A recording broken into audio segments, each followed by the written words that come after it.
ഇവിടെ ഈ ഒരു ചെറിയ പയ്യൻ ഫുൾ ടൈം ഫോണിലാണ്. അവൻ കിടക്കുമ്പോഴും ഉറങ്ങുമ്പോഴും എല്ലാം ഫോൺ കൊണ്ടാണ് കൊടുക്കുന്നത്.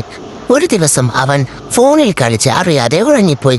അവൻ്റെ കയ്യിലുണ്ടായിരുന്ന ഫോണ് താഴേക്ക് തെന്നി വീണ് കട്ടിലിനടിയിലേക്ക് പോയി. നേരെ പുലർന്നപ്പോൾ അവൻ കണ്ണു തുറന്ന് നോക്കിയപ്പോൾ തന്നെ ഫോണാണ് തപ്പിക്കൊണ്ടിരിക്കുന്നത്. അത് കാണാത്തത് കാരണം ദേഷ്യം പിടിച്ച അവൻ അവിടെ ഉണ്ടായിരുന്ന പാത്രങ്ങളെല്ലാം തട്ടിയിട്ടു. പെട്ടെന്നാണ് കട്ടിലിനടിയിൽ കിടക്കുന്ന ഫോണിൽ അവൻ്റെ കണ്ണ് പതിച്ചത്. അവൻ ഫോണും എടുത്ത് ബ്രഷ് പോലും ചെയ്യാതെ അവിടെ തന്നെ ഇരുന്ന് ഫോൺ കാണാനായി തുടങ്ങി. പിന്നീട് കുറച്ചു കഴിഞ്ഞപ്പോൾ അവൻ ഫോണും കണ്ടുകൊണ്ട് ബ്രഷ് ചെയ്യാനും മറ്റു ചോരകളെല്ലാം ചെയ്യാനും തുടങ്ങി. അങ്ങനെ അറിയാതെ അവൻ്റെ കയ്യിൽ നിന്നും പേസ്റ്റ് താഴേക്ക് വീണു. ഇതൊന്നും അറിയാതെ അവൻ നടന്നു നീങ്ങുമ്പോൾ അത് തെന്നി താഴേക്ക് വീണു. ഇതൊന്നും മൈൻഡ് ചെയ്യാതെ ആ ചെറുക്കൻ വീണ്ടും ഫോണിൽ കളിച്ചുകൊണ്ടേയിരുന്നു. അവൻ ഫോണിൽ കളിച്ചുകൊണ്ട് ഓരോരോ പണികൾക്ക് ചെയ്യാനായി തുടങ്ങി. അങ്ങനെ അവൻ ഫോൺ നോക്കിക്കൊണ്ട് തന്നെ റോട്ടിലേക്ക് ഇറങ്ങി. റോട്ടിൽ നിന്ന് നടക്കുമ്പോൾ ഒരു പോസ്റ്റ് അവൻ്റെ തലയിൽ തട്ടി. എന്നിട്ട് അവൻ അതൊന്നും കാര്യമാക്കാതെ ഫോൺ തോണ്ടിക്കൊണ്ടേയിരുന്നു.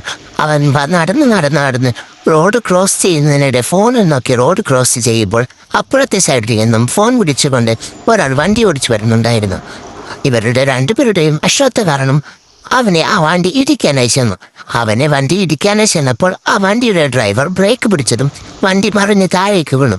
അവൻ അപ്പോഴേക്കും അവിടെ നിന്ന് ചാടി രക്ഷപ്പെട്ടിരിക്കുന്നു. വണ്ടിയുടെ ഡ്രൈവർ ചോരയിൽ ഒലിച്ച് അവിടെ കിടന്ന് മരിച്ചുപോയി.